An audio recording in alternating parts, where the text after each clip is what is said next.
Welcome to the Western Pacific. I'm Dr. Mirai Soto, and I'll be your eyes and ears on this expedition. I'm joined today by two colleagues. Hello, I'm Andre. And I'm Irina. First time on a live stream. Be gentle with her.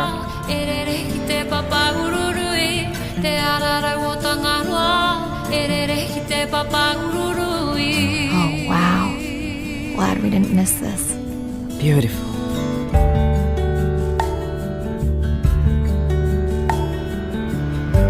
Why are you so focused on this pod and the baby?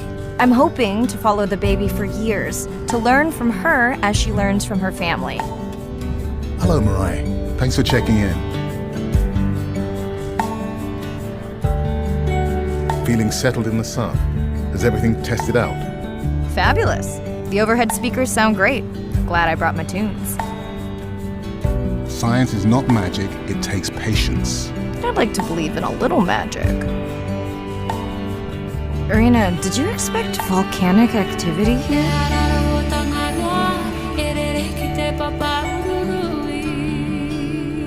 Andre, who is messing with my whales?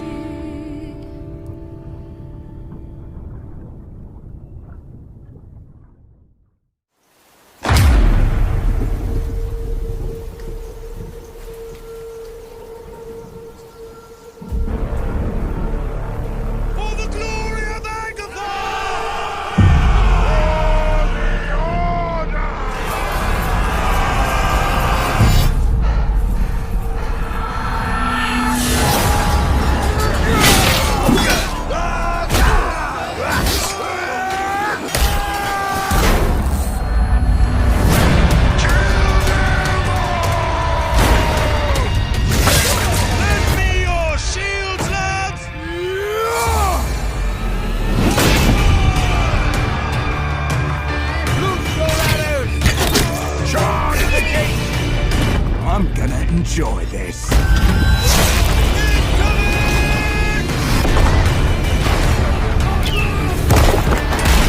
gate has fallen. Advance! Look out for the horses!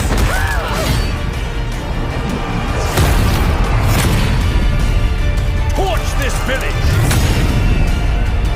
March you!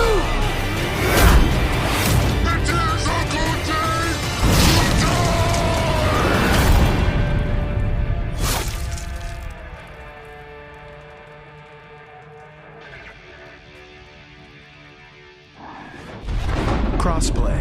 All platforms.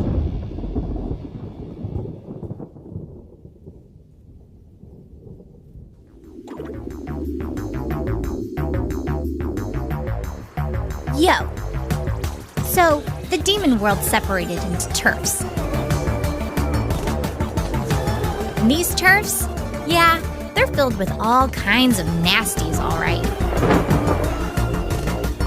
Each gang's got their big, scary leader, too. Wanna tussle? Oh God! You dare! Initiate challenge mode. But none stand a chance to the Demon King himself. I say it's time to kick his sorry butt out of here!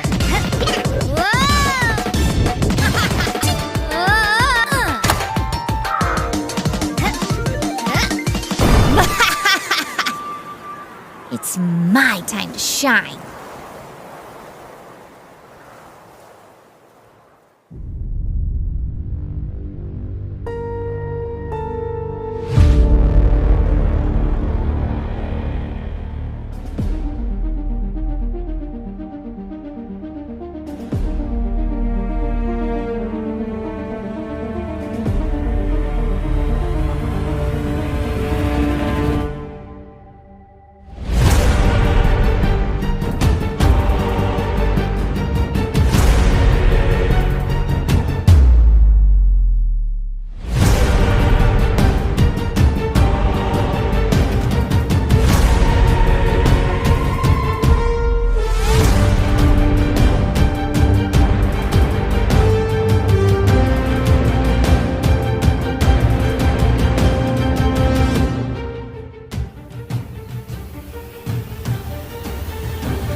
have never seen before. So it is a rhythm shooter. Can you tell us about that? Should I tell you about the origin of it, or should I tell you about the? 'Cause, I mean, like the idea is that I think when I was thinking about it originally, it was something.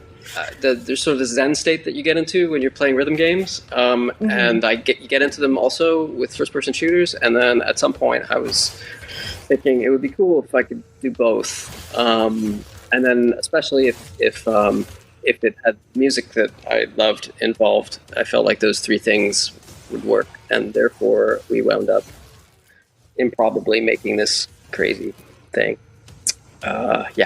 So that's. So it's a labor of love. It brings the two things that you love together into one.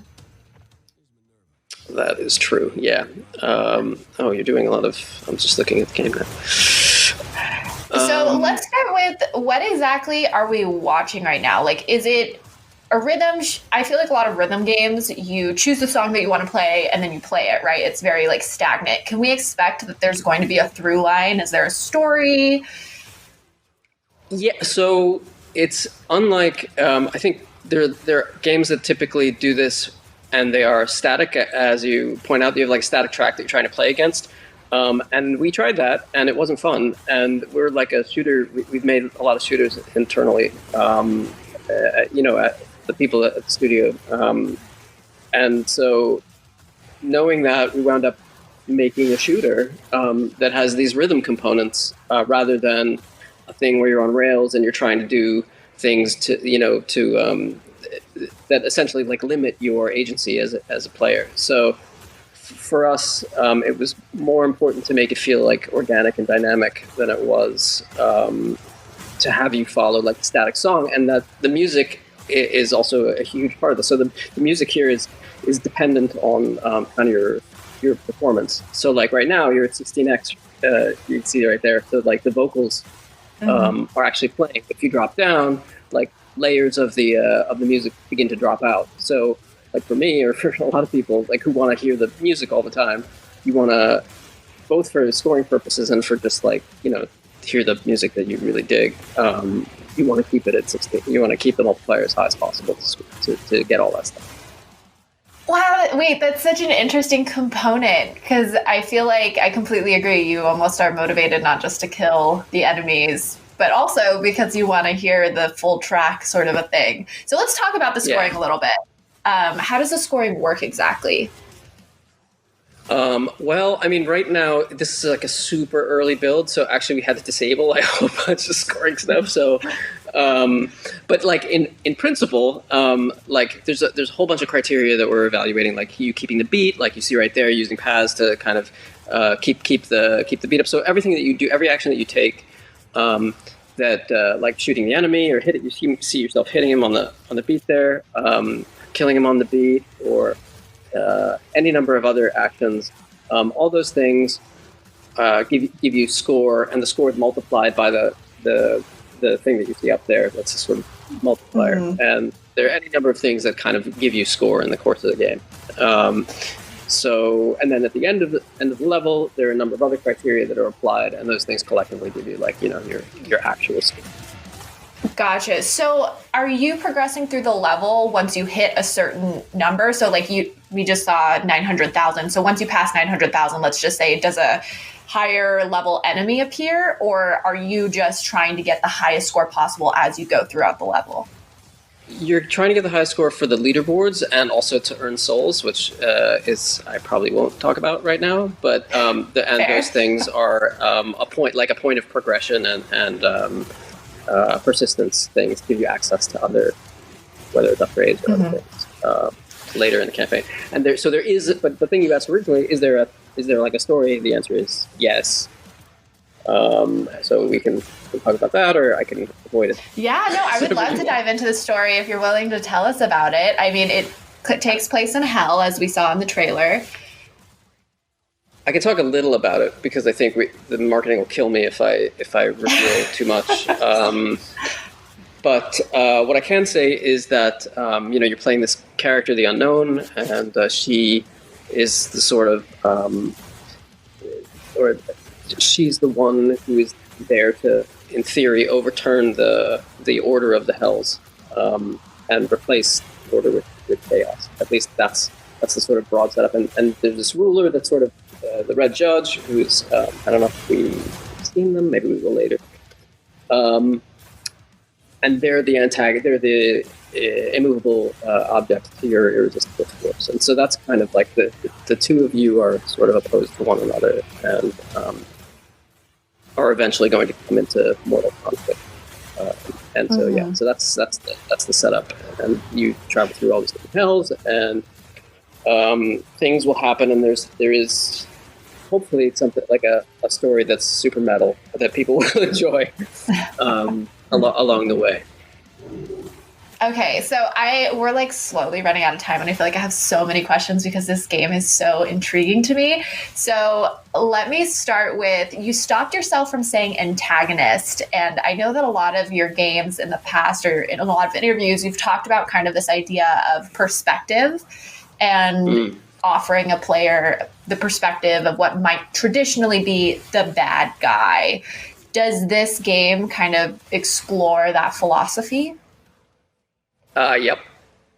I mean, in as much as it can in this context, I think none of the things that I like, I think, are not present. So just in the way that you're playing this character who looks a certain way and seems to be doing a certain thing. I really look forward to hearing more about Metal Hellslinger in the future.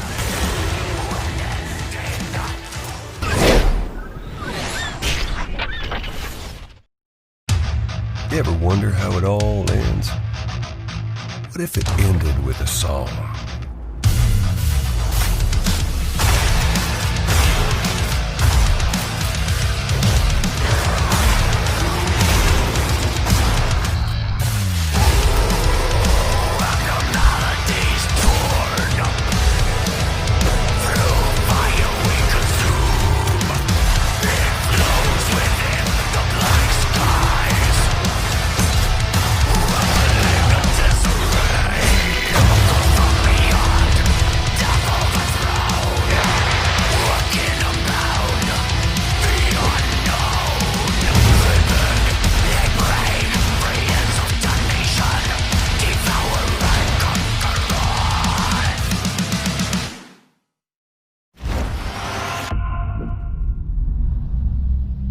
I do not deserve absolution, yet still I seek it.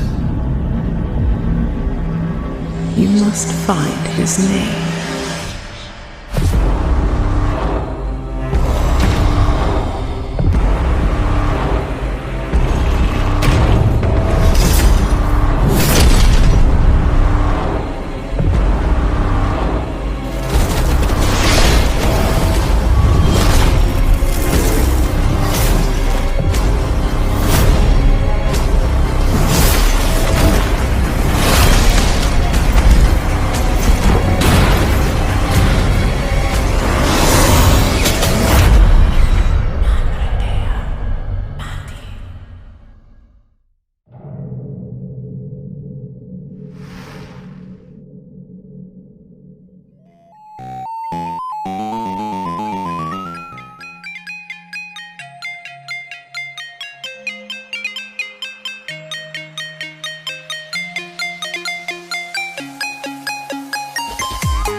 I've been looking forward to this day my entire life. The moment we finally blend our worlds into one. There were no people to be seen. They're not exactly people, they're gods.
I've got one foot in the grave.